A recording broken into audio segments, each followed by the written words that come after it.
করিতেছি যে আমি শপথ করিতেছি যে মানুষের সেবায় সর্বদা নিজেকে নিয়োজিত রাখিব। দেশের প্রতি অনুগত থাকিব। দেশের একতা ও সংহতি বজায় রাখিবার জন্য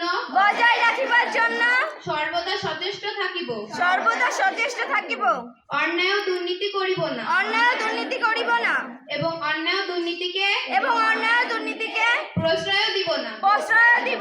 হে মহান সৃষ্টিকর্তা, আমাকে শক্তি দিন।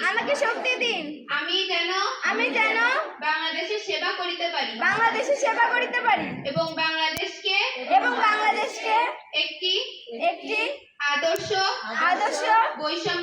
বৈষম্যহীন ও শক্তিশালী রাষ্ট্র হিসেবে গড়িয়া তুলিতে পারি। গানের সময় নিয়ে না।